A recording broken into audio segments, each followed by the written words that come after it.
Muy buenas tardes, un martes más con la Asociación de Padres de Familias Separados, con todos ustedes en mi canal de YouTube, con un tema realmente interesante. Este martes a las 19 horas, por cierto, saludamos a nuestros compañeros, la Asociación Mexicana de Padres de Familias Separados en México, cuando son las 12 del mediodía.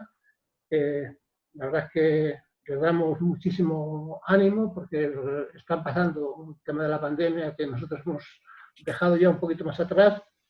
Tienen muchos muertos y tienen muchísimas dificultades, y que este programa, pues bueno, pues les valga pues para evadirse el tiempo que puedan de sus problemas sanitarios en este momento. Ya os comento que hoy mezclamos las dos fórmulas que utilizamos en este programa, que por un lado es el derecho y por otro lado la psicología. ¿Cómo se pueden mezclar la psicología y el derecho? Pues con los equipos psicosociales de los juzgados. Para ello tenemos con nosotros a Vicente Ibáñez Valverde. Muy buenas, Vicente, ¿qué tal estamos? Hola, Juan Carlos, ¿cómo estás? Muy bien. Encantado de saludarte a ti y a vuestra audiencia. Muy bien, muchísimas gracias. Es psicólogo forense del Tribunal Superior de Justicia de Madrid. Su compañera de trabajo, en este caso, Estrella Hurtado Jiménez. Muy buenas, Estrella, ¿qué tal estamos? Muy buenas tardes y muchas gracias por invitarme. Muchísimas gracias a ti por aceptar la invitación. Es también trabajadora social forense del Tribunal Superior de Justicia de Madrid. Vosotros formáis un equipo, no sé si tenéis algún número de equipo o algo. Bueno, nosotros, lo primero que sí me gustaría aclarar es una cosa. En la invitación que nos han mandado figuramos todos, tanto nosotros como los compañeros que ahora vas a presentar como del Tribunal Superior de Justicia. Nosotros dos no somos del Tribunal Superior de Justicia, nosotros dos pertenecemos a la plantilla de equipos técnicos judiciales adscritos a los juzgados de familia de Madrid, juzgados de familia especializados, es decir, nosotros formamos parte del staff exclusivo de los juzgados de familia especializados, y de eso comentaremos algo ahora, de los juzgados de familia de Madrid. Vale. Efectivamente, quería hacer la aclaración efectivamente que somos de Madrid capital. Y de los juzgados de familia especializados, es un tema del que seguramente hablaremos a lo largo de este rato. Sí, por supuesto que sí. Por otro lado, Antonio Balbuena Navarro, también, bueno, exactamente igual, la misma presentación que hemos hecho con Vicente. Yo digo que eres psicólogo forense del Tribunal Superior, pero nos lo ha aclarado. No, yo sí soy del Tribunal Superior de Justicia. Sí, vale, sí. Tú sí eres del Tribunal Superior de Justicia, vale. Y mi compañera también. Vale, y Yolanda Tamargo Martín, trabajadora social forense del Tribunal Superior de Justicia de Madrid. Igual que Antonio, igual, del tribunal. Muy bien, muchísimas gracias. La primera pregunta es, como no, para Antonio, para Vicente, que por cierto, ¿eres de la primera o de la segunda generación, Vicente? Me parece que... Yo creo que soy anterior a la primera generación. Quiero decir que soy de la primera promoción de psicólogos de la plantilla. Incluso yo tuve el honor de formar parte de los equipos experimentales que se crearon antes de cubrirse las plazas por personal de plantilla. Yo formé parte de los equipos experimentales que creó el Ministerio de Justicia en 1983 para probar esta experiencia antes de convocar la primera promoción de oposición, de la que tanto Estrella como yo formamos parte. Vale. ¿Cuál es el verdadero nombre con el que tenemos que tratar a los equipos de psicólogos y trabajadores sociales en los juzgados, Vicente? Pues mira, realmente el verdadero nombre, no es que haya uno bueno y uno malo, nos llamamos como nos llamamos y el uso común ha dado en utilizar esa terminología psicosocial.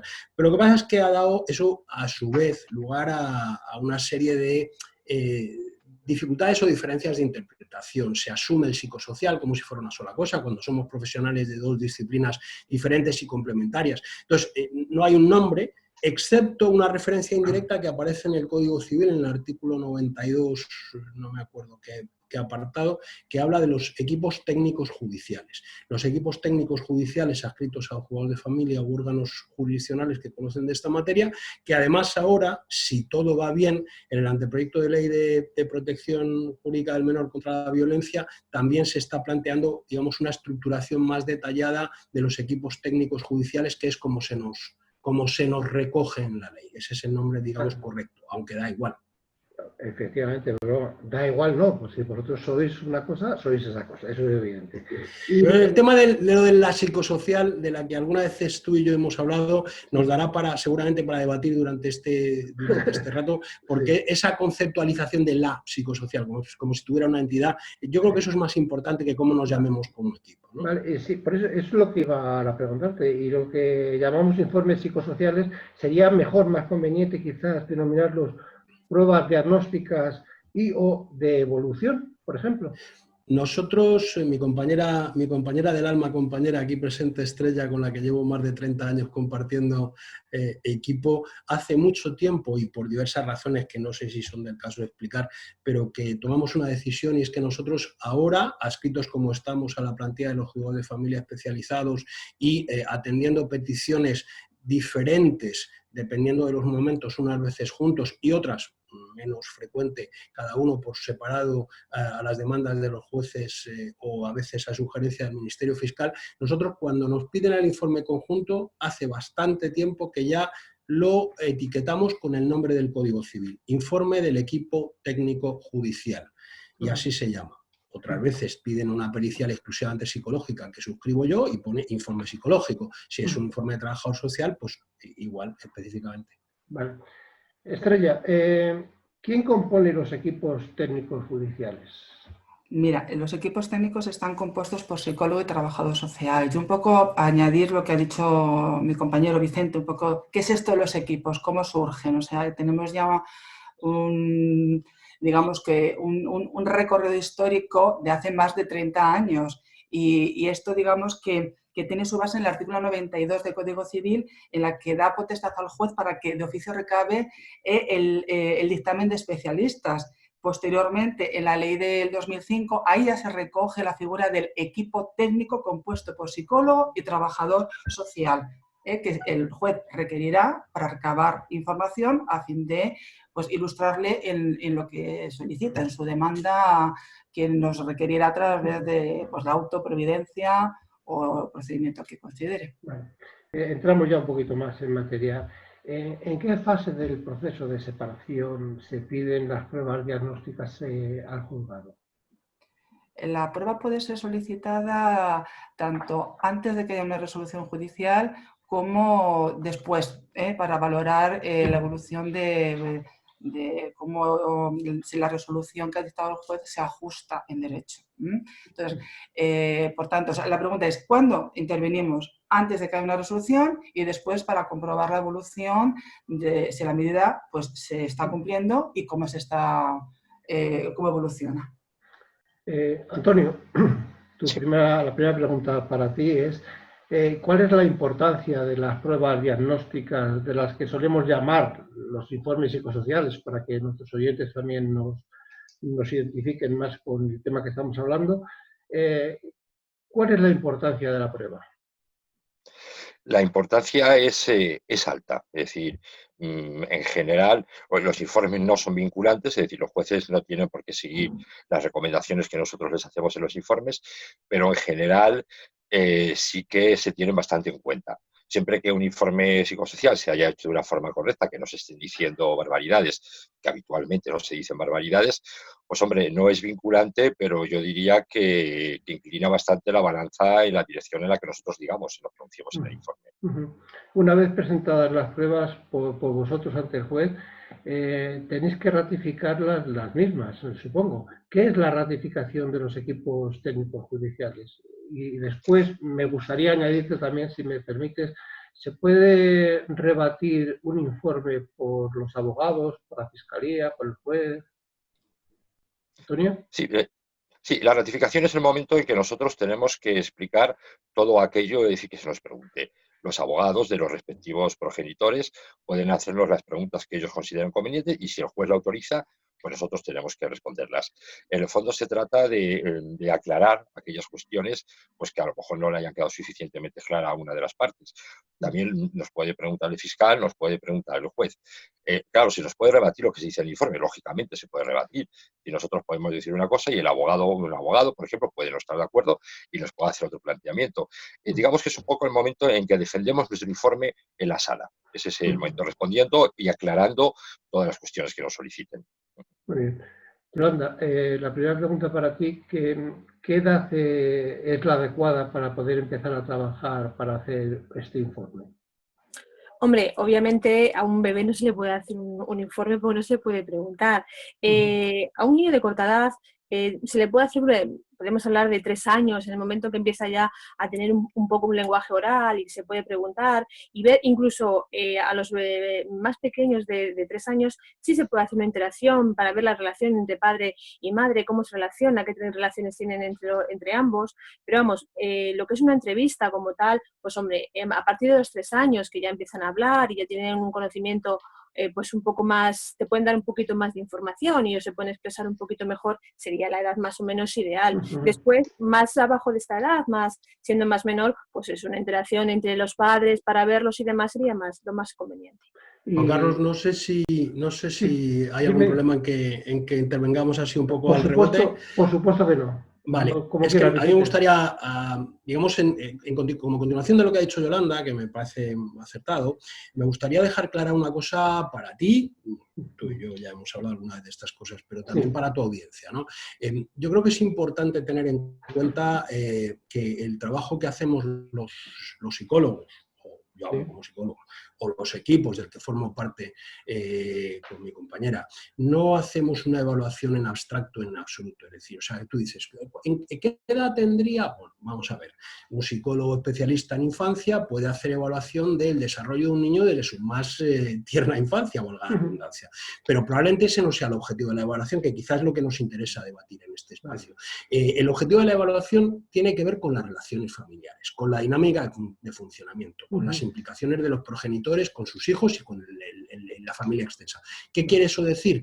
Que es que no puede cerrar, ni para cada caso es un mundo, por decirlo de alguna manera. Y la intervención se diseña, como decían los clásicos, como decía Blau en el año 84, de acuerdo a las características del caso después de haber estudiado la documentación y lo que se sepa a priori a la hora de formular una hipótesis de evaluación. ¿Qué quiero decir con esto? Quiero decir que una familia puede tener un niño muy chiquitito y al niño, pues a lo mejor no se le puede evaluar individualmente o no es relevante hacer una evaluación de su desarrollo psicomotriz o psicoevolutivo. Pero lo que se evalúa es a la familia en conjunto. Entonces, si tú vas a evaluar a esa familia, vas a evaluarla con todos sus miembros, con todos sus integrantes, papá, mamá, ese niño, su hermano más mayor, la novia de papá, el novio de mamá, la abuela si es necesario. Entonces, con todo eso, no se trata de que haya una edad para empezar a evaluar, se trata de que todas las familias son evaluables en función de sus propias características, a tenor de las mismas y de acuerdo con un diseño previo que se hace haciendo lo que nosotros llamamos en nuestra jerga el vaciado de autos, que es la lectura del expediente y el conocimiento de la dinámica a fin de establecer una hipótesis y diseñar una forma de intervención específica de cada caso. No sé si me he explicado. Sí, perfectamente. Yolanda, ¿para qué sirve realmente la prueba diagnóstica y cuál es el tiempo que se tarda en realizar? Pues como acaba de decir Vicente, el tiempo es relativo. Sí, Porque puede evidentemente. ser, hay que estudiar el caso y entonces hay unos casos en los que el tiempo es más breve y en otros pues en que el tiempo pues se alarga. Obviamente, depende de la dificultad, depende de los miembros y depende de muchas circunstancias y de muchas variantes, obviamente. ¿Para qué sirven? Hombre, es una herramienta de apoyo para que el juez pueda tomar una decisión y dictar una sentencia, siempre viendo el bienestar del menor, obviamente. Efectivamente. Vicente, ¿es viable la solicitud de prueba pericial psiquiátrica? A ver, claro que sí, pero claro que sí. Es decir, tú sabes perfectamente, aunque tú no seas letrado, ni nosotros tampoco lo seamos, pero trabajamos en el mundo de la justicia, que cualquier medio de prueba que esté admitido en derecho se puede solicitar en un procedimiento civil igual que en un procedimiento penal. Y es viable cuando se dan las circunstancias. Yo lo que sí quisiera, aprovechando esta pregunta o aprovechando lo que implica la pregunta que haces, es dejar claras dos cosas. Primero, los equipos técnicos forenses como nosotros, es decir, de la plantilla institucional que atendemos a los juzgados de familia o donde no hay juzgados de familia de una manera genérica a los jueces y tribunales que conocen pleitos de familia, estamos compuestos, como te ha explicado perfectamente una de mis compañeras antes, por psicólogos y trabajadores sociales, o trabajadores sociales y psicólogos y psicólogas. No hay psiquiatras en la plantilla. ¿Por qué? Yo creo que te lo voy a explicar con una convicción absoluta, como sabes que yo digo las cosas. Porque los psiquiatras son especialistas en trastorno mental.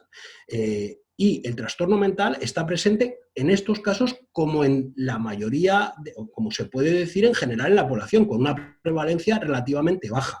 Nosotros, psicólogos, algunos de nosotros clínicos, como es mi caso, además de forense, y trabajadores sociales, conocemos el comportamiento humano. Conocemos el comportamiento humano patológico, disfuncional, pero también el comportamiento no patológico, que es el que en más del 95% de los casos es el que tenemos todos los humanos. Es decir, las personas que se presentan ante el juzgado de familia a reclamar un procedimiento de custodia, de divorcio, de visitas, son personas en su 90-95% de los casos sin trastorno psiquiátrico. Por tanto, en general, lo que hace falta es un especialista que conozca del comportamiento humano, que sepa diagnosticar una disfunción en caso de necesidad, como es el caso de los psicólogos clínicos, como te decía, o de sus relaciones, como desde el punto de vista psicosocial.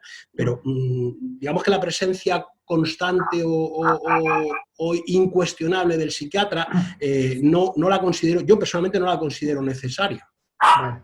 Estrella, hay por ahí un perro ladrando. Sí. Estupendo. Oye. Mío. Y una cara de susto que ha notado quién era la propietaria. Te digo, Estrella, ¿es bueno preparar a un menor para una prueba diagnóstica?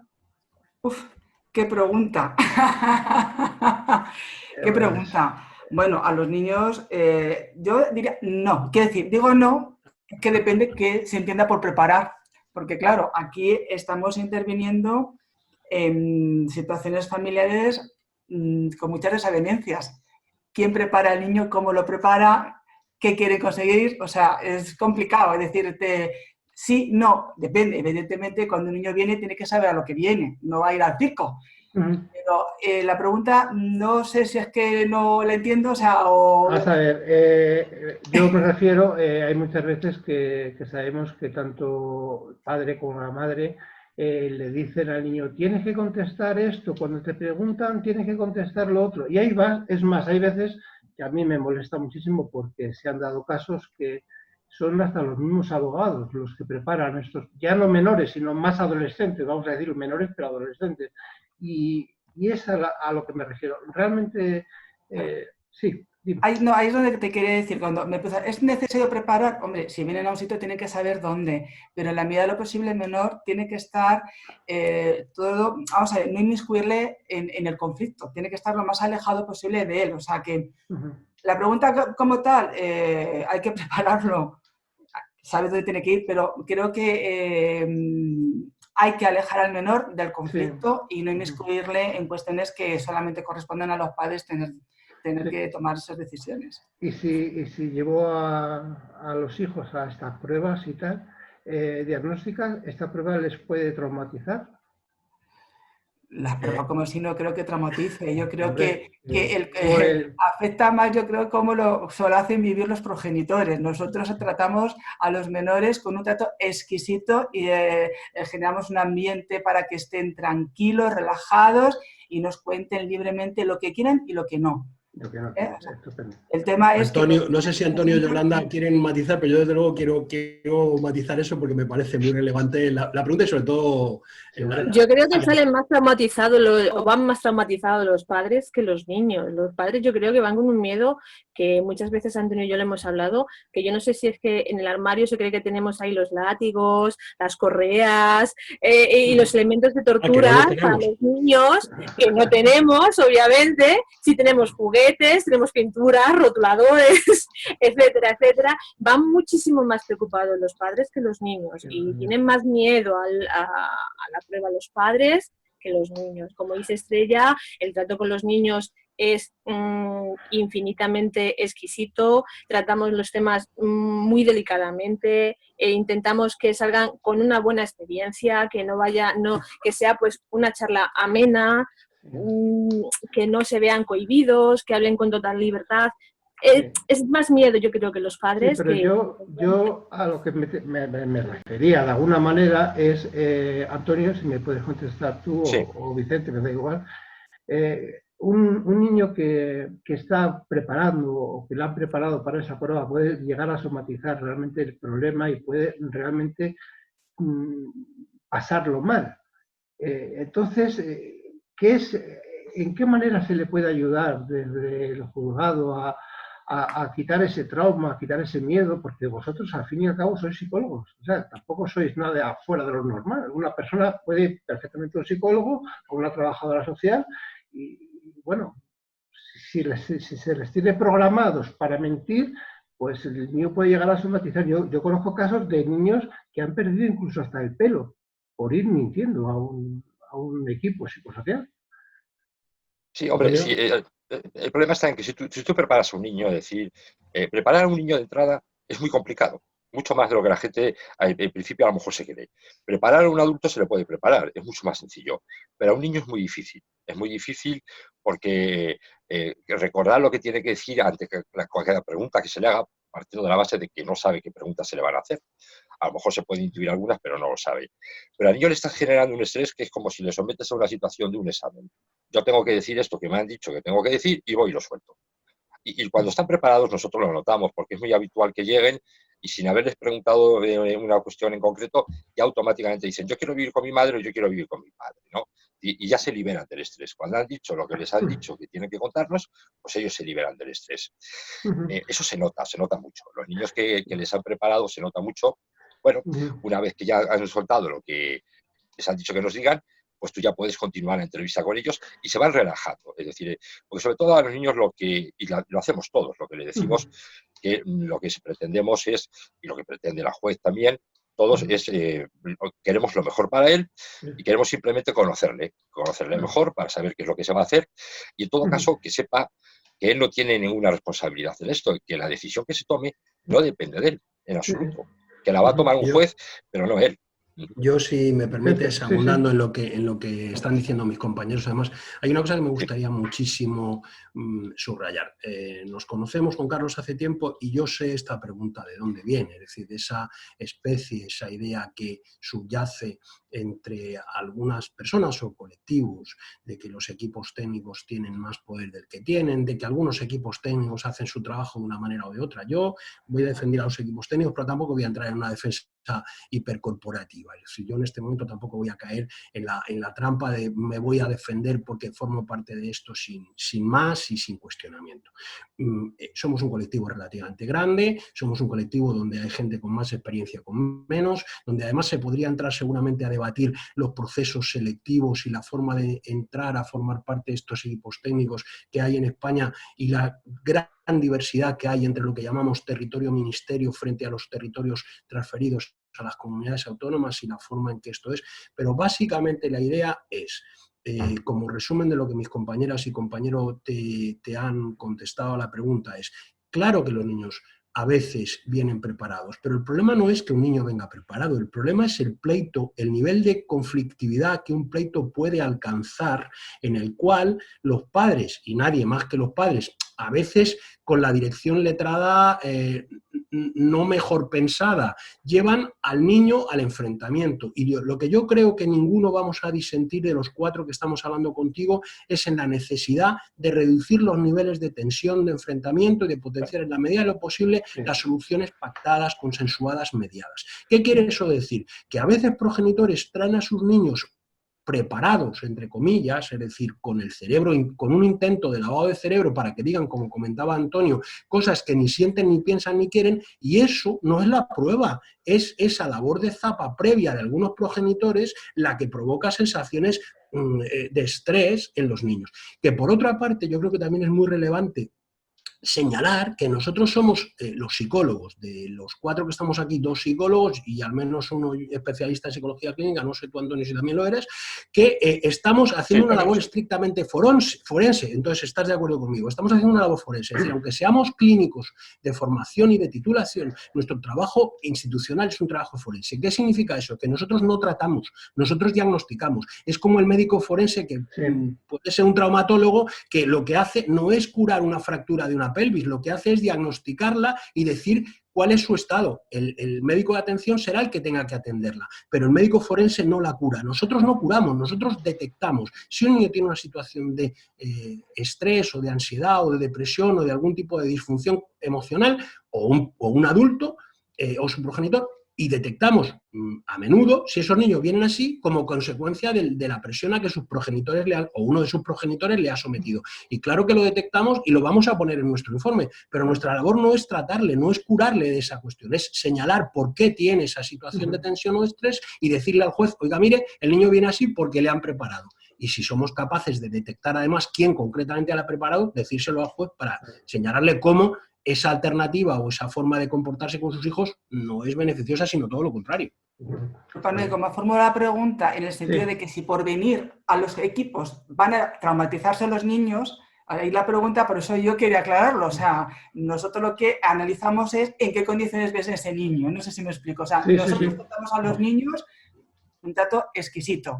Los Pero padres el trauma luego no se lo vamos a provocar nosotros, Hombre, pueden venir traumatizados de casa. Evidentemente, y además, sinceramente, rompo una lanza, si me permitís la expresión, en favor vuestro, porque realmente la postura vuestra es dificilísima. Dentro del proceso, las partes están enconadas casi en un porcentaje altísimo y al final el que paga es el menor, en este De caso. todas maneras, aprovechando la coyuntura y aquello que suelo yo decir de que el Tormes pasa por Salamanca, y pasa. No es por nada.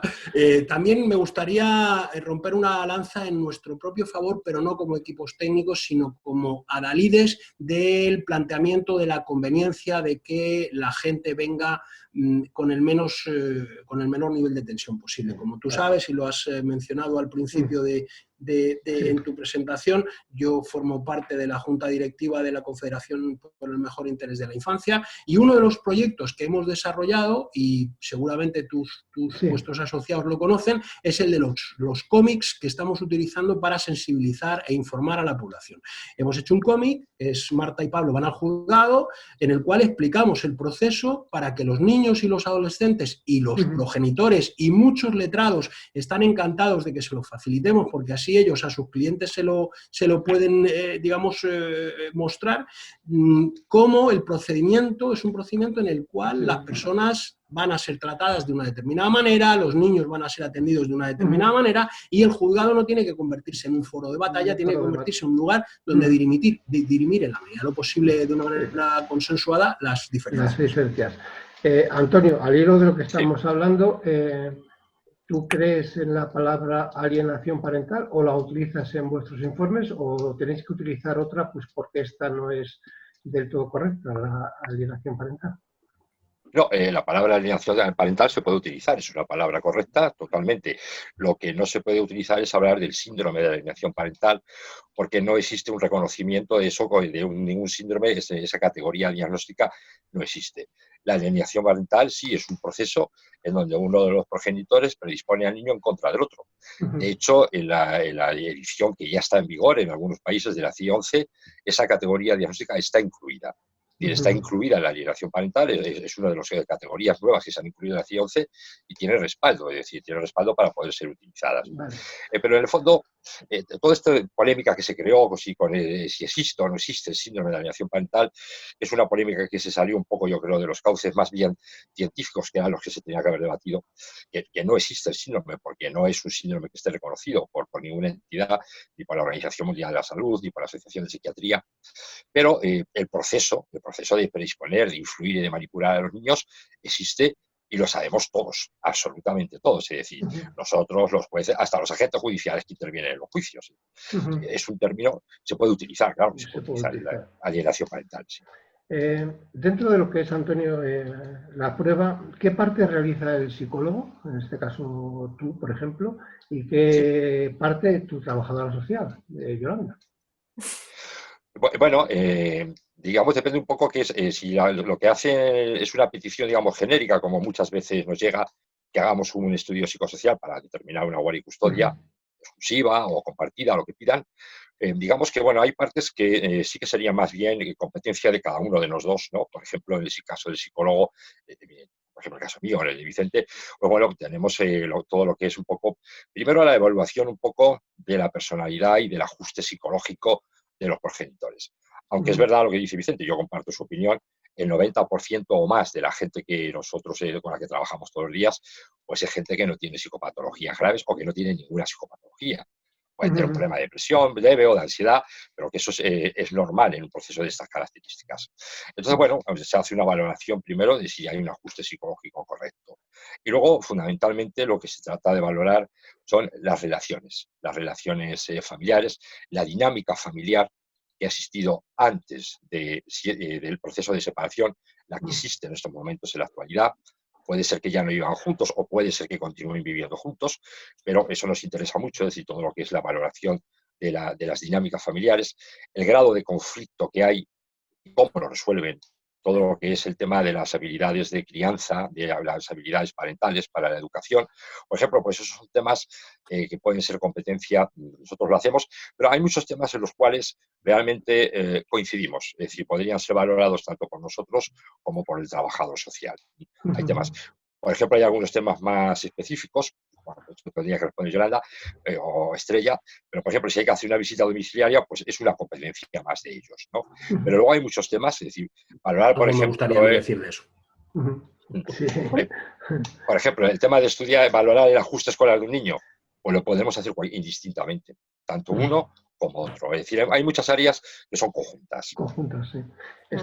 Perdón, Yolanda, ¿puede una persona negarse a realizar la prueba?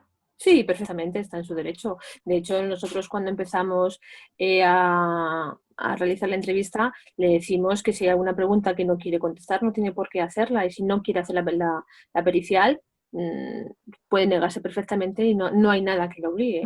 Obviamente no se podría hacer, no se podría realizar y ya está. Ya está. Y vosotros, en el supuesto de que ya habéis hecho la prueba, ¿estáis obligados a facilitar esa prueba a terceras personas, a equipos psicosociales externos y demás?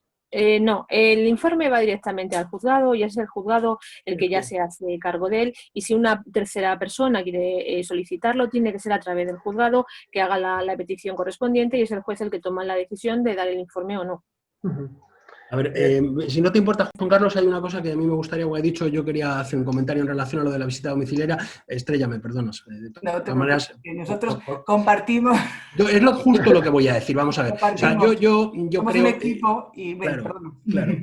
Es que yo creo que las cosas hay que tenerlas claras. O sea, yo creo que se trata de trabajar, como muy bien has dicho, Antonio, en favor del mejor interés del niño cuyo caso estás evaluando. Nuestro leitmotiv fundamental es buscar la mejor situación posible entre las que se nos dan como posibles para este niño o estos niños en concreto, ¿no? Entonces, desde ahí, el trabajo que hacemos puede ser un informe estrictamente social, que el juez lo pide con unas características, y entonces el trabajador o trabajadora social va a hacer lo que tenga que hacer para cumplimentar ese informe. Puede ser un informe solo psicológico, que en este caso puede ser pues un poco cumpliendo los criterios que Antonio comentaba de ajuste, de psicopatología, de indicadores disfuncionales, o lo que quiera que sea, y lo normal, lo más habitual en sentido estadístico, lo más frecuente es que el juez nos pida un informe de las dos áreas, un informe conjunto. ¿Qué pasa en ese supuesto? Pues que lo hacemos juntos, es decir, no, por lo menos nosotros, digamos que el ADN que hemos intentado imprimir en los equipos técnicos judiciales de Madrid y el que Estrella y yo formamos hace muchos años es que el trabajo es un trabajo que se hace conjuntamente. Y vamos a trabajar conjuntamente y, por tanto, si hay que hacer una visita domiciliaria, Estrella y yo nos vamos juntos, porque Estrella ve unas cosas y yo veo otras, y vemos comportamientos. Nos ha pasado, Antonio, y a mí siempre, cada vez que hemos hecho una visita a domicilio hemos ido los juntos. El mismo plan de trabajo que tienes tú con Estrella tengo yo con Antonio. El minuto uno que entramos a trabajar. Además, es mucho mejor, como bien dices tú, 4 ojos ven mejor que 2, obviamente. La visión de, en este caso, vemos cosas diferentes, es decir, además, exactamente, vemos cosas diferentes. Una mujer y otro hombre a lo mejor también nos da otra visión diferente. Por ejemplo, en nuestro caso, que tenemos ese factor a nuestro favor, yo veo que es un trabajo complementario, el del psicólogo y el del trabajador social. Y hay cosas que uno puede hacer y otro no, como por ejemplo el diagnóstico, como estábamos comentando antes, pues efectivamente. Pero como este trabajo no es solo un trabajo de diagnóstico, sino que es un trabajo de evaluación global de un sistema familiar, que además tiene mucho de ecológico, entiéndeme, Juan Carlos. Es decir, nosotros tenemos que evaluar esta familia no en el laboratorio, no en el despacho del juzgado, sino tenemos que evaluar esta familia y poder predecir, porque de eso se trata, de lo que nosotros tenemos, a lo que nosotros tenemos que pretender llegar es a la búsqueda de un pronóstico de la mejor situación de ajuste post-ruptura de los niños. Y eso no va a ser en abstracto, va a ser en la realidad cotidiana, en su cole, donde vamos frecuentemente, cuántas veces, y se podrían contar anécdotas, hemos visto directamente en el cole relaciones entre mamás, papás y niños que en el laboratorio del juzgado no podríamos haber visto, y lo hemos visto en el cole porque hemos ido a la hora de la salida. Todo este tipo de cosas tienen que ver con la validez ecológica de nuestra predicción, de nuestro pronóstico, que eso lo que significa es que tenemos que conocer la realidad de una familia en su contexto, lo cual muchas veces significa tocar tierra de su casa o de su entorno y valorar cómo se comportan y predecir cómo se van a comportar en el futuro. Hay un axioma de psicólogos, y esto me lo vais a permitir los que no lo sois, hay un axioma de psicólogos que es que el mejor predictor de la conducta futura de los seres humanos es la conducta pasada. Con lo cual, si nosotros analizamos cómo se comporta la gente, vamos a poder, en la medida de lo posible y de luego con margen de error relativamente importante, predecir cómo se van a comportar en el futuro. Estrella, ¿de media cuánto tiempo se dedica a cada unidad familiar aproximadamente? Eso depende del grupo familiar que esté en estudio. Depende del número de miembros de la familia. No es lo mismo ver un caso de un hijo único, de 2, de 3 o de 4, que no sé por qué a veces les llega la racha Vicente, que nos llega a los de 4 menores. Y depende también de la complejidad del caso. O sea, no te puedo decir, pues se tarda una semana. No tengo una respuesta concreta porque es que en función de cómo... Pues vamos planificando en función de la información que vamos obteniendo, porque de repente pues tienen parejas, aparecen abuelos, terceras personas, visitas, entonces tiempo lleva, porque las periciales son muy laboriosas y son muy complejas y tenemos sobre la mesa pues, casos que requieren mucha reflexión y mucho trabajo. Por tanto, darte una cantidad, no sé mis compañeros, pero yo no la asociación, la APF, de la que también formo parte, que no, aunque las iniciales sean las mismas, es otra cosa, la Asociación de Psicología Forense en los juzgados y tribunales españoles, de la que también formo parte, tiene una estimación hecha en un estudio que se publicó en una de nuestras jornadas hace como 3 años o cosas así, tiene una estimación hecha de un promedio, que es un promedio evidentemente, además muy bruto, es decir, con muchísima variabilidad, de un promedio de unas 40 horas efectivas por caso de familia. 40 horas efectivas de trabajo por caso de familia. Vale. Antonio, los juicios se hacen una grabación. ¿Qué opináis sobre la posibilidad de que las entrevistas pudieran ser grabadas y después examinadas por las partes? A ver, esa es una vieja reclamación que por parte de los letrados y de las letradas, ¿no? Muchas veces te lo comentan y dicen, claro, es que a veces mi cliente dice que ha dicho una cosa que no ha dicho lo que vosotros decís en el informe. Entonces, el planteamiento de ellos, que yo lo entiendo, además, lo entiendo completamente, es que con una grabación todo este tipo de problemas desaparecerían. Es decir, que si yo dije una cosa, que usted está poniendo otra en el informe que yo no he dicho, bueno, con eso habría un dato completamente objetivo que permitiría saber qué es lo que se dijo. A mí, personalmente, la grabación no me preocupa, no me molesta. Yo creo que le proporciona un mayor margen de seguridad a las partes, se van a sentir más seguros en la medida en que lo que esa entrevista se ha grabado. A mí me parece correcto, no tengo ningún problema en ello. Me preocupa más con el tema de los menores. Con el tema de los menores ya sí me preocupa más porque, claro, cuando se está grabando, y esa grabación, si se hace, lógicamente, es para que las partes, para que los padres o las madres tengan acceso a ellas, pues a lo mejor ahí ya sí que tenemos el problema de que se reservan muchas más informaciones. Es decir, en el caso de los niños, yo creo que la grabación nos puede llevar a perder informaciones. En el caso de los adultos... Perdón. Sí. Perdón. No, te iba a decir, Juan Carlos, una cosa que es una cosa para mí muy relevante. Yo no estoy del todo de acuerdo con lo que ha dicho Antonio y yo creo que eso requeriría una explicación, pero bueno, tampoco es un debate. Bueno, sí, es verdad. Hay gente que lo pide, qué significaría, desde el punto de vista técnico, qué implicaría. Bueno, pero por quedarme solo con la última parte que has dicho, que es el tema de los niños, que yo estoy totalmente de acuerdo contigo, no es que me preocupe más, es que a mí lo de las grabaciones personalmente creo que habría que discutirlo mucho porque yo creo que tiene muchas complicaciones. Pero en el caso de los niños, que directamente yo me opongo rotundamente. ¿Por qué? Porque, y esto es algo que quienes nos han visto trabajar, que no son pocas personas en este mundo, saben que nosotros tenemos implementado desde hace muchos años. Nosotros cuando recibimos niños que tienen capacidad de comprender, claro, es decir, niños que ya con los que se puede hablar, no un bebito. Nuestra recepción con los niños en el equipo, en las dependencias del equipo técnico judicial del Juzgado de Familia de Madrid, es una recepción explicativa. Es decir, lo primero que hacemos es una labor pedagógica, le explicamos al niño quiénes somos y cuál es nuestro cometido, como creo que ha dicho Yolanda. Y delante de sus progenitores, nosotros le explicamos al niño que vamos a hablar con él de lo que él quiera y de lo que no quiera, no. Que no le vamos a obligar y que nosotros, si él quiere, contará, porque es su derecho, a su padre, a su madre o a quien quiera contarle lo que ha ocurrido, pero que nosotros, si él no quiere, no lo contaremos. No vulneraremos su confianza en nosotros. Si él quiere contarnos cosas que no quieren que trasciendan, nosotros nos comprometemos con el menor a que no van a salir de ahí. Por tanto, yo creo que es relevante entender que nosotros, la prueba, como tú la llamas, la prueba pericial, el informe del equipo técnico judicial o la pericial social o psicológica o psicosocial, es una prueba holística, es una prueba global, es algo que nosotros emitimos un dictamen a partir de haber hecho un montón de operaciones y procedimientos. La prueba no es la grabación. Para grabar una declaración ya está el juez o ya está quien quiera.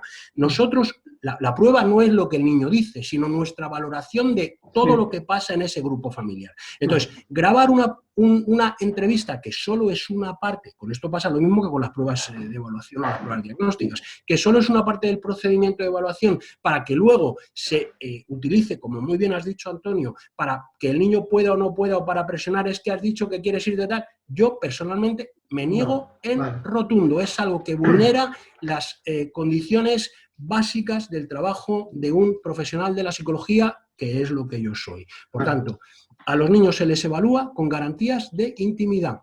Si quieren grabar entrevistas, que les evalúen otros. ¿Vale? Estoy hablando de cosas diferentes, por ejemplo, una prueba preconstituida. Quiere decir que una prueba preconstituida es otro contexto, es en vía penal, y lo que estás haciendo cuando haces una prueba preconstituida de evaluación, que no es una evaluación diagnóstica de un menor, es para que el juez, el fiscal y las partes formulen a través del técnico preguntas que se hacen de una manera adecuada, pero sí, esas se graban porque eso sí es una prueba, es una declaración de un menor. Pero una cosa es eso y otra cosa es una evaluación psicológica de un grupo familiar. De un grupo familiar. Antonio, ¿os ha ocurrido alguna vez que, por ejemplo, uno de vosotros, uno de los técnicos, defienda la custodia compartida, por ejemplo, y el otro defienda la custodia monoparental? Y en este caso, si os ha ocurrido, ¿cómo lo solucionáis? No, a ver, puede haber dentro de lo que es el equipo. A mí con Yolanda me pasa lo mismo que le pasa a Vicente con Estrella. Llevamos trabajando muchísimos años juntos, ¿no?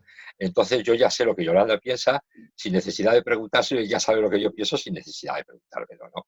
Pero puede ser que en un momento determinado uno piense una cosa y otro lo vea de otra manera. Bueno, esa es la riqueza del trabajo en equipo, el que puedes discutir, el que puedes plantear tus argumentos, y nosotros la verdad es que nunca nos hemos visto en esa tesitura, es decir, siempre hemos podido debatir, hemos podido, al final, bueno, pues uno de los dos convence al otro o le hace verlo de otra manera, y el informe siempre va en la misma dirección. No nos hemos encontrado nunca con un informe en donde uno ponga una cosa y el otro ponga otra. Evidentemente tendréis que contrastar los informes, supongo. Claro. Yolanda, ¿alguna vez os ha llegado alguien, os ha amenazado y habéis sentido realmente miedo? A ver, miedo como tal, no. Alguna vez sí, la gente suele ir a veces, como hemos dicho antes, cuando va a la prueba va un poco nerviosa, y entonces hay a veces que cuando se les cuestiona ciertas cosas, pues hay a veces porque pues sí se alteran un poco, ¿no? Entonces ya está dentro del profesional, que ya llevamos muchos años trabajando en esto, pues vemos la manera y la forma para desviar un poco y que esos ánimos se aplaquen un poco. Miedo como tal, no. Una ocasión hace muchos años que Antonio y yo recordamos, pero no.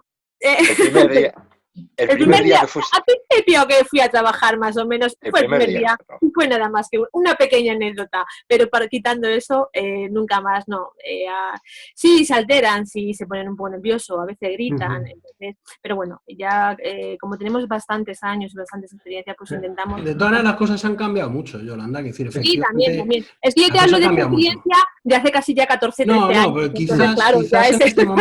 quizás en este momento ya se puede dar la situación de otra manera.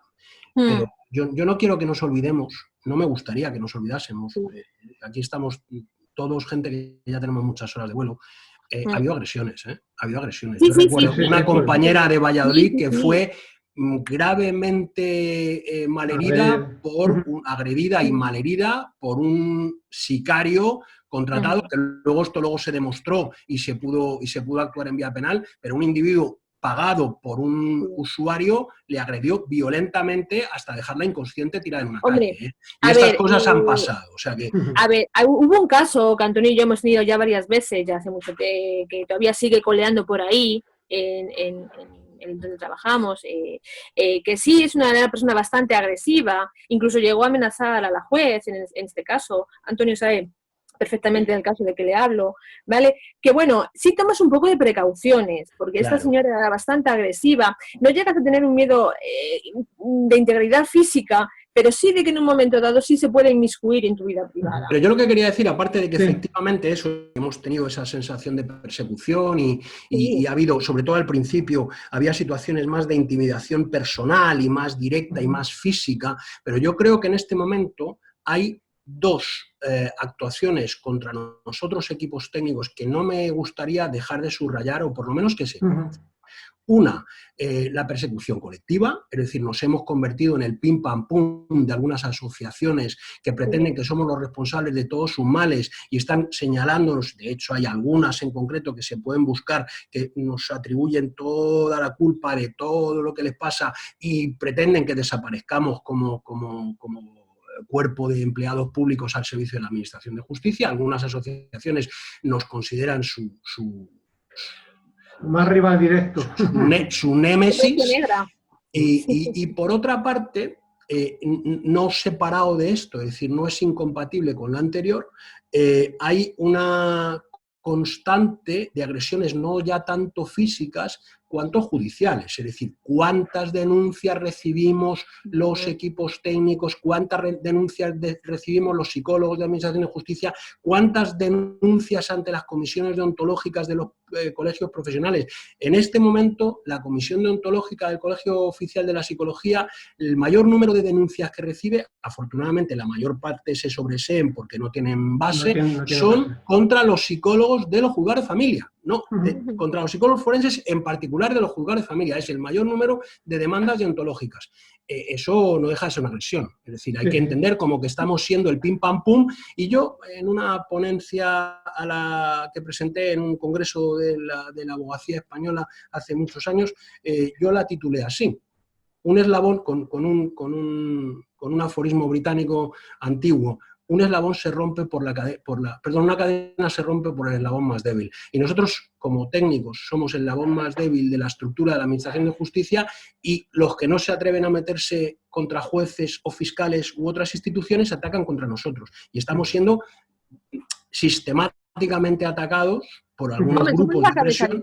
Vicente, o sea, con las personas sí, pero no se meten con los jueces ni con los fiscales. No, claro, obviamente, porque además, porque no tienen la opción de hablar con el juez. Entonces nosotros, yo entiendo, y eso también lo hemos hablado Antonio y yo muchas veces, con las personas que más hablan es con el equipo, evidentemente, porque el juez no les va a recibir, como bien dices tú. Pero yo me refiero a las denuncias, Ya, sí, obviamente, pero somos la cabeza visible porque somos el equipo que le ha dedicado más tiempo, el que me ha hecho el informe y muchas veces en la sentencia, y eso lo hemos visto muchas veces, en las sentencias de los jueces se recogen partes literales de los informes, y entonces lo que queda, la gente que no es dicha en lo que es la parte legal, en la parte de familia, y no entienden, no son abogados, la mayor parte, ¿vale? Entonces, ¿qué es lo que ocurre? Que ven que el juez ha copiado literalmente trozos de nuestros informes. Es que el juez les ha hecho caso a ustedes. Es que no me ha escuchado. Entonces, usted tiene la culpa.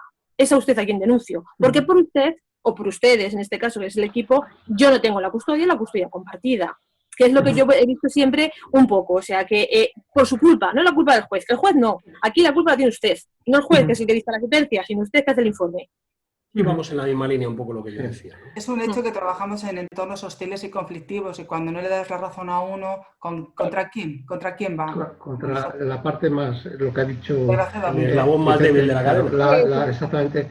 Estrella, ¿tenéis entrevistas con los jueces que llevan los expedientes anteriores a la ratificación? ¿Entrevistas o tenemos Entrevistas de algún caso que comentáis con ellos, alguna os llama a los técnicos pues para comentar alguna cosa, o es simplemente en la ratificación donde exponéis vuestro En nuestro trabajo? caso, Vicente, nosotros solemos tener una comunicación directa con el juez, pero antes, durante, ¿sabes? Que no compartimos pues eso, los casos, que le vamos informando de cómo van evolucionando, si tenemos alguna dificultad, si es necesario que solicite determinada información, porque los padres pues tenemos comunicación con ellos. Para que esto se entienda, Juan Carlos, perdón por ser tan... Es que como soy el más viejo de la localidad, tengo las cosas como más organizadas en la cabeza probablemente y tengo algunas ideas que vienen de antiguo.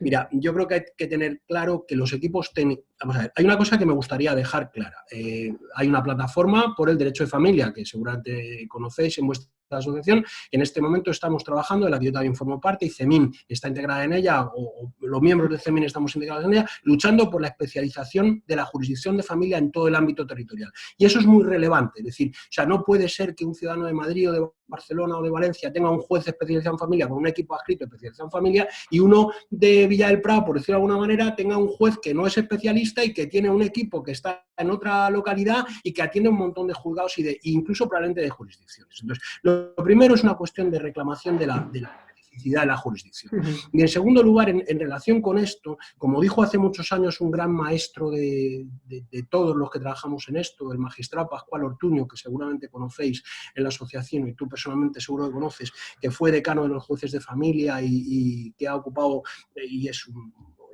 un defensor acérrimo de modelos alternativos como la mediación, etcétera. Él, cuando era juez de familia, en un escrito del año 95, si no me acuerdo mal, describió la diferencia entre el perito y el asesor estable. Y para él, los equipos técnicos judiciales formábamos parte de esta segunda categoría. No somos peritos al uso tradicional, somos asesores permanentes, continuos del juez. Entonces, nosotros que trabajamos en la misma sede judicial, que tenemos nuestros despachos muy próximos a los de los jueces, sobre todo en los casos en que la jurisdicción es especializada, que debería ser en todo el territorio y en todos los casos de familia, como por ejemplo es en la jurisdicción penal juvenil, los jueces nos tienen a su lado y los jueces nos consultan y nos preguntan y nosotros les informamos sistemáticamente. Es un continuo de información porque formamos parte, como dicen algunos, de un equipo de trabajo, cada uno con su competencia. Estrella, ¿apreciáis muchos casos de maltrato infantil o de abuso en vuestro trabajo? Nosotros somos jueces especializados y no es lo que generalmente vemos. El porcentaje se puede utilizar el tema, pero los temas de maltrato se llevan en temas penales o en otros ámbitos. No significa que no hayan utilizado, ¿no? Vicente, en ese tema no es lo que en nuestro caso en Madrid, que somos vosotros en la periferia, lo mismo tenéis otra dinámica, otra estructura, pero en Madrid no es, cuando dices muchos casos, que se puede utilizar como argumento para, pero como no es nuestra casuística, ¿no, Vicente? Bueno, quizá la pregunta la hace en otro sentido, pero yo creo que estoy de acuerdo contigo en general. Vale. Antonio, ¿cómo son los espacios en los que desarrolláis vuestro trabajo? ¿Son adecuados? Por ejemplo, ¿los equipos judiciales tienen que trabajar siempre en el Palacio de Justicia o lo pueden hacer de forma externa? Yo creo que sí, porque habéis comentado que podéis ir a colegios, podéis ir, o eso he intentado yo que... No, a ver, sí, se puede, o sea, nosotros, nuestra sede donde hacemos las entrevistas está siempre en los palacios de justicia, la sede judicial, tenemos ahí nuestros despachos, pero luego nosotros podemos ir, como te ha dicho antes Vicente, se puede hacer una visita domiciliaria, se puede ir a un colegio a tener una reunión con los tutores, se puede ir a hablar con los servicios sociales, es decir, podemos, ese tipo de labores las podemos hacer, ¿no? Los espacios, si están adecuados con los que tenemos, pues hay de todo. Hay de todo. En general, es que hay mucha diferencia. En general, por ejemplo, Madrid, lo que es los equipos como Vicente o como Estrella, pues tiene mejores espacios que la periferia de Madrid. En ese sentido... Porque son juzgados especializados y se diseñaron familia, mal claro. que bien, pero pensando en ello. Claro, nosotros en general, y fíjate que nosotros estamos en Móstoles, y Móstoles no es uno de los sitios que peor está. Hombre, no está todo lo adecuado que debería de ser para atender a unos niños. Eso es cierto. Y luego hay otros sitios que todavía están bastante peor que nosotros. Pero es verdad que en los últimos años se está haciendo un esfuerzo por adaptarlo cada vez más a los niños. Por ejemplo, ahora Móstoles saca algo que ellos tenían ya de hace mucho tiempo, pues acaba de poner hace unos pocos meses una cámara Gesell. Eso es totalmente necesario para poder trabajar con niños, ¿no? Sí. Se hace esfuerzo, pero según el partido judicial debería hacerse todavía más del que se está haciendo. Un poquito más. Hace falta un empujón. Yo creo que la reclamación, compañeras y compañeros, es una reclamación que al menos yo llevo muchísimo tiempo haciendo, y es que no es que debería arreglarse una situación puntual del partido judicial A o el partido judicial B, sino entender que esta es una jurisdicción muy delicada, muy sensible, claro, donde se tocan cuestiones humanas, donde se está manejando las emociones de los adultos y de los niños. Y entonces, incluso es otra de las cuestiones que nos hemos planteado en CEMIN, seguramente tú también lo sabes, Juan Carlos, el tema del diseño de espacios judiciales amigables. Es decir, los juzgados de familia deberían estar, y esto no lo digo yo, de nuevas, lo dijo un juez de familia con el que yo trabajé en los años 80 del siglo pasado. Los juzgados de familia deberían estar fuera de las sedes judiciales, en un edificio específico, con entrada propia, donde los niños tuvieran un entorno tranquilo, cómodo, en el que se pudiera estar con ellos, tanto la sala de espera, porque efectivamente nosotros en el juzgado de familia, los juzgados de familia de Madrid, tenemos un entorno, una sala con un espejo unidireccional, tenemos juguetes y tal, pero los niños tienen que pasar por el control de la puerta de seguridad, por el arco de seguridad con los policías o agentes de seguridad privada que haya. Tienen que subir en el ascensor y esperar en una sala de espera que está afuera, que tiene, bueno, pues, donde están con todo el mundo. Es decir, que no son espacios amigables. Habría que pensar, aunque haya una pequeña isla particular que pueda ser amigable o nosotros le demos ese tono de amigabilidad, pero habría que pensar en un espacio amigable estructural, donde todo el mundo pudiera tener ese trato y todos los profesionales pudieran trabajar adecuadamente para hacer lo que estamos haciendo, que es buscar el mejor interés de los niños y niñas. Estoy totalmente de acuerdo contigo, ¿no? Ahí, Vicente. Es más, los jueces muchas veces, lo hemos estado comentando en muchos foros de trabajo y demás, es como deberían de trabajar. Es como, por ejemplo, como los entornos que hay. Yo empecé a trabajar en un juzgado de menores infractores, y el entorno para los menores infractores era un entorno amigable. Es decir, y algunos de ellos eran niños, bueno, pues que no se asustaban ante nada porque ya tenían una carrera delictiva dilatada, y sin embargo era un entorno amigable. Esto es decir que son todavía los pobrecitos más inocentes, en muchos sitios no es un entorno amigable. Pero eso pasa, como tienes toda la razón, Antonio, eso pasa porque la jurisdicción penal juvenil es una jurisdicción especializada, donde todos los niños que cometen un hecho tipificado como delito van a ser tratados igual en el mismo juzgado, con una competencia territorial provincial, donde siempre va a haber equipos técnicos, fiscales especializados y jueces especializados. Eso no pasa en familia. Y la batalla es que familia sea igual, una jurisdicción donde todos los ciudadanos y ciudadanas, todos los niños y niñas de este país tengan un trato igual en entornos especializados, amigables a ser posible y atendidos por gente especializada, porque yo creo que quede claro eso. Es decir, nosotros somos todos técnicos especialistas, pero en Villa del Prado, con todo el respeto por poner un ejemplo o cualquier otro, el juez que va... Partido no te preocupes que Villa del Prado lo llevamos nosotros. Claro, pues no, pero quiero decir, vosotros estáis en Móstoles, la familia de Villa del Prado tiene un juez, he dicho Villa del Prado porque sé que es vuestro. Villa del Prado es un pueblo que pertenece al partido judicial donde ellos trabajan en la cabeza del partido judicial. Pero el juez de Villa del Prado no es especialista en familia, ni tiene un equipo a su lado, tiene un equipo en Móstoles al que le tiene que mandar a sus ciudadanos que se desplacen para ir. Sí, claro. Es tan sencillo como diseñar las cosas adecuadamente. A ver, ya la última pregunta para Antonio, después os doy un minuto a cada uno pues para que me resumáis lo que queráis. Más que nada porque, Vicente, te quedas sin batería, ¿eh? Es una broma, lo sabes, amigo. Claro que lo sé. Por supuesto. Antonio, ¿la prueba diagnóstica es vinculante para jueces y para el tribunal? No, no es vinculante. Las pruebas periciales no son vinculantes. Ninguna es vinculante. Ningún informe pericial es vinculante. El juez, en base a luego la interpretación de los informes periciales, la valoración queda a criterio de los tribunales, a criterio de los jueces. No es vinculante, pero sí que es verdad que tiene peso. Tiene, según como dije antes, es decir, si está hecho por gente que sabe, y suele ser así, pues hombre, los jueces que ya nos conocen se fían de lo que se pone en el informe, pero nosotros podemos decir una cosa y el juez puede decir otra completamente diferente. Yolanda, nos haces una valoración de esta hora que hemos estado hablando. Pues una charla muy amena y conocer un poco el punto de vista de mis compañeros. El de Antonio ya lo sé de hace muchos años, el de Estrella le conocía, medio conocía de los cursos que hemos coincidido, y de Vicente nada más que le conocía de oídas y de que a veces cuando llamaba a Móstoles le cogía el teléfono. Entonces, pues un poco ver los puntos de vista y ver que estamos un poco todos en la misma sintonía, ¿no? Un poco que llegamos todos, un poco que vemos las cosas más o menos iguales. Estrella. Bueno, pues, ¿qué puedo deciros? Que me ha encantado compartir este rato con vosotros, a pesar de que, como sabéis mucho, soy bastante reticente, y que yo lo único, por terminar, que los equipos técnicos, fundamentalmente, yo creo que tenemos en cuenta el principio de interés del menor. Eso, ante todo y sobre todo, y es lo que quiero terminar, y que realizamos nuestro trabajo con imparcialidad y siempre buscando la solución que pueda, pues, beneficiar al menor por encima de todo, y hacer el trabajo para que el juez pueda tomar una adecuada solución. Vicente.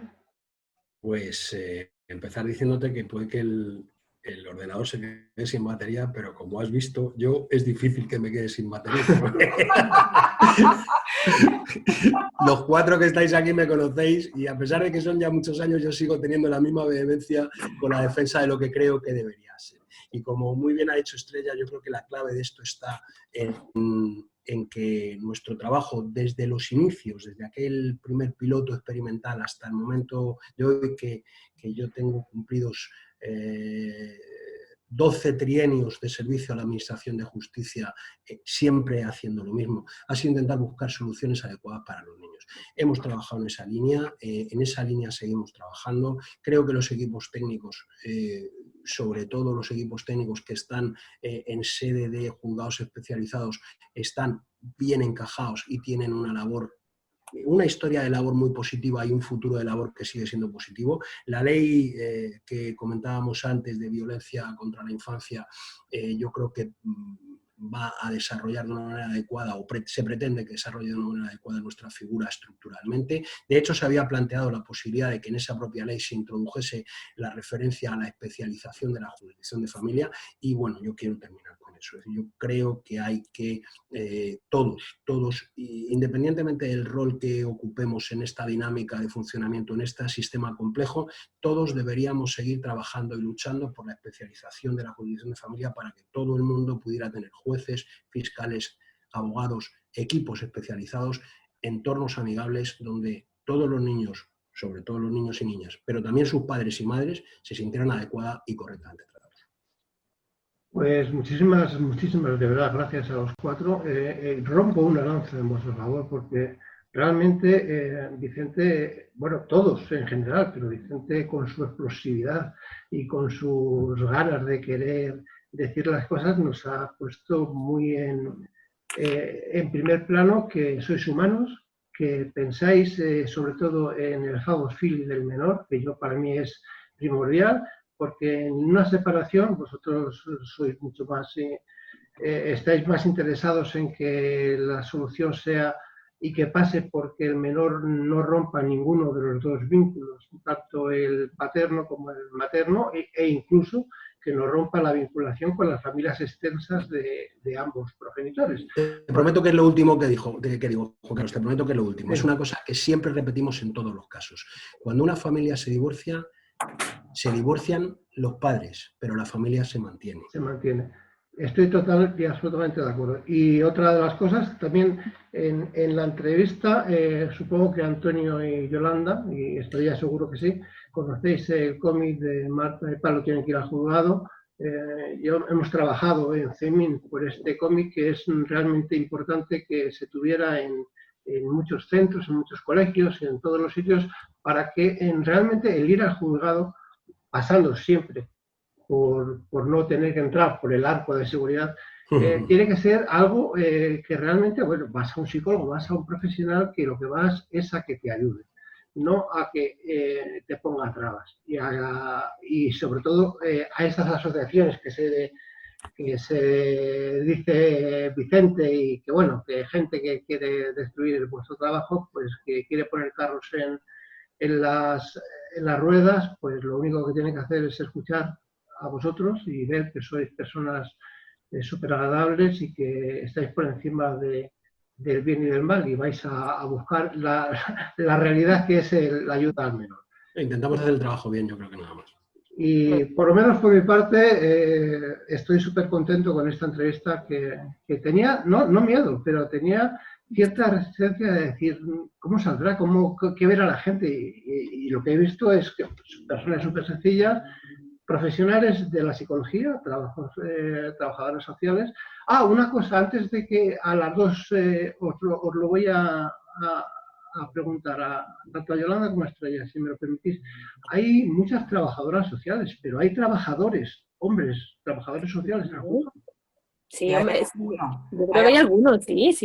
Pocos, porque es una profesión casi femenina. Ya están los técnicos, ya estáis cambiados. Las mujeres sois psicólogos, que sois psicólogas evidentemente. Somos profesionales del cuidado, todos pertenecemos a oficios del cuidado. Y esas profesiones, y esto es patriarcado puro y duro, las profesiones de cuidado son mayoritariamente femeninas. Es decir, en el contexto de las trabajadoras sociales son una enorme mayoría, pero en el de los psicólogos aquí estamos dos varones también. Pero somos una minoría aplastante también. Os comemos el terreno, Vicente, la mujer. Me parece perfecto. Las mujeres si viviéramos en un mundo femenino, habría menos conflictos. Un matriarcado. Tenemos que ir hacia el matriarcado, que nos iría muchísimo mejor. Pues, insisto, muchísimas gracias de corazón a los cuatro. Gracias a ti y a vosotros por invitarnos. Y a todos ustedes, emplazarles para que el próximo martes un nuevo tema. Esta vez ya terminando lo que son los temas jurídicos, vamos a entrar un poquito más en temas personales, de gente que quiere contarnos algo, de cara a que ya entramos en meses de verano y bueno, pues hay que dejar un poco descansar también a los profesionales. Hasta entonces, insisto, sobre todo para nuestros compañeros y amigos de México, que se cuiden mucho de las pandemias, utilicen mascarillas, geles, utilicen todo lo que sea para que el próximo martes puedan estar aquí. Hasta entonces, saludos cordiales, amigos. Buenas tardes. Buenas tardes.